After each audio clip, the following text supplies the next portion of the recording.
What is up, Mr. P back with another video, and today we're going to be talking about how government policy is accelerating the trend towards EVs. It has a lot to do with license plates. So to start things off, we have to explain what was going on, what was happening. All right, first, just to get things out of the way, blue license plate means it's a gasoline vehicle, green license plate means it's an electric vehicle.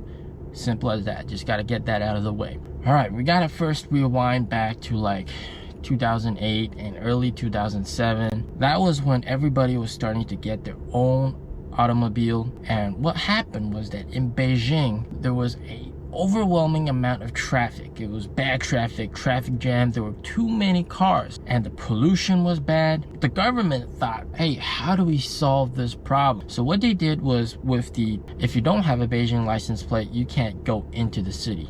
Traditional gasoline license plates. Everybody that has a vehicle, one day out of the week, you're not allowed to drive. So one day out of the week, you're not allowed to drive. And that works the last digit of your license plate. For example, if your license plate ends in 3 and 8, you're not allowed to drive on this certain day. I decide to drive inside the city. What happens?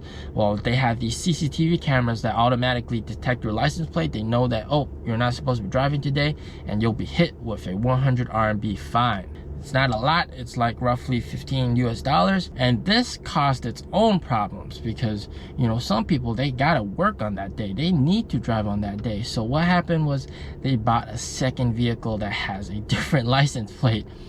So this didn't really help out with the problem at all. So what the government do, the government's really smart. They started making it harder to get license plate. If you already have a Beijing license plate, then you're good, you're already lucky. You have this 指标, which is permission to own a car. So with your typical gasoline license plate, you have to roll for it. Basically, it's almost like a lottery. And before, anybody could get a Beijing license plate, but now to obtain a Beijing license plate right now, it's pretty much almost impossible. All right, you gotta have the Beijing resident permit, and also you're born and raised in Beijing. You gotta have the 户口, which is basically that says you're from Beijing. So without that, you can't get a Beijing license plate at all, no matter if it's EV or non-EV. And on top of that, if you are a Beijing person, then you have to roll for it. It's almost like a lottery. So there's like something like a 1% chance to get a license plate. So as you can expect, the odds of getting a license plate is super low. But what you do see is that people can rent out a license plate, and it's called renting out the 指标. That's a whole different story, and I'll save that to the end of the video. Now, how this concerns EVs is that, first of all, EVs, it has a much higher chance of getting a license plate. Before, it used to be like you have to roll for a gasoline vehicle license plate, and the EV, if you apply for it, you'll get it. All right, but now there's so many EVs out there that you also have to roll for the EV license plate. It's about 5% chance for a EV license plate, whereas for a Beijing gasoline license plate, it's only 1% chance. Now, I do have to say that this only applies for Beijing so far, and different cities have different rules, but Beijing, as a capital of China, it is a role model for other cities. It is much easier to get license plates in other cities. You just ask for it, you'll get it. But we're slowly seeing that there's too many cars, and Beijing, and then you're also seeing big cities like Shanghai and Shenzhen also adopt this policy. So with gasoline vehicles, it's 1% chance. With EVs, it's 5% chance.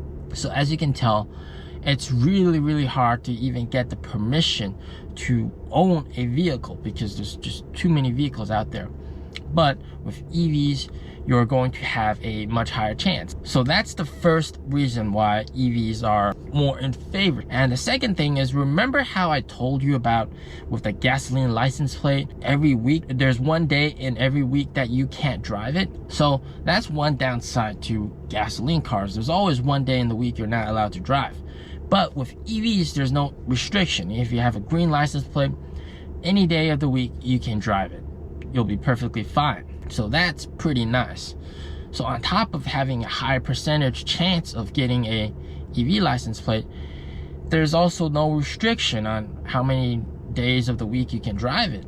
Because it's so hard to get license plate, we see a lot of companies actually helping out customers. So for example, what NIO is doing, NIO is offering a license rental service around $2,000 a year. You know, if you want to, you can rent licenses from them. But if you do so, you're not allowed to do any financing. You have to pay up front, because what happens when you rent a license from someone else, even though it's not strictly saying legal, you're essentially buying the car in that person's name. If I want to rent someone else's license plate, then this car belongs to him on paper, right? Of course, there's going to be other contractual agreements, you know, saying that, hey, I'm the actual owner and all that kind of stuff. But when it comes to law and accidents, you know, the risk is all on him. So if I rent the license plate from someone else and I end up trashing the vehicle, if I end up hitting someone and injuring someone, the law and government goes after that guy. So that is a big concern when renting out a license plate. So what NIO has done is, you can rent out license plate, but you know, you got to pay up full. You can't just you can't finance it, because there's a big chance that, you know, since you buying the car and you're financing it, it's in the other guy's name, you can just default and not pay and not, you know, worry about anything. So that's a big no-no. Now, a lot of other companies like Audi in Beijing, Audi e-tron, when you buy a car, you know, the Audi e-tron, they're gonna give you a license plate. So that's something to look out for. So we do see people, you know, EV companies helping out their customers. Also with Toyota with certain brands. I've seen advertising where Toyota with their EVs, you know, it comes with a license plate. So that could be a big deal breaker for certain people. You see, that's another incentive for buying EV, especially in bigger cities. You don't have the restriction, right? It's easier to get the license plate. And of course, we got the subsidies that only apply for EV companies. And another thing that I'm gonna add on top of that is the tax. All right, when you buy a vehicle, there's a new vehicle tax. You buy an Audi, if you buy a BMW or anything, any gasoline vehicle, it's about up to 15% or even more. So it could be a very big cost. But if you buy EV, the tax is zero, nada, zero.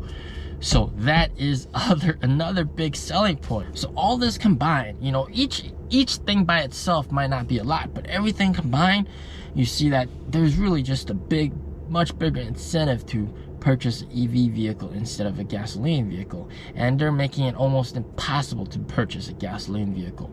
And slowly we're gonna see other big cities adopt this policy as well. There's too much traffic jam, people can't get where they want to go. They're going to start applying restrictions to who can drive and when. What's also really interesting is certain EV companies, they have a special promotion where if you switch from a gasoline license plate to a EV license plate, you get a certain amount of dollars off your EV purchase. And that was what they had for NIO a while back. So they had 5,000 RMB off, which was about roughly $800 to $900 off if you switch from a Beijing blue license plate to a green license plate. So that was pretty nice. Anyways, I hope I offered some insight into how license plates work in China in general. I mean, it's pretty hard to get a vehicle in China, especially if you're not a local, especially in big cities. And if you're not a local, we'll see other cities adopt this sort of same policy. So I hope you guys took in some valuable information. And this is why there's such a big EV craze. I mean, there's no restriction, it's easier to get, and governments have subsidies and you pay no tax, no vehicle tax. So that is pretty amazing. Anyways, I hope you guys liked this video. It's a quick one. If you guys have any sort of questions or any sort of video topics you want me to talk about, especially about experience as a NIO owner, as always, stay healthy, stay safe. Peace out.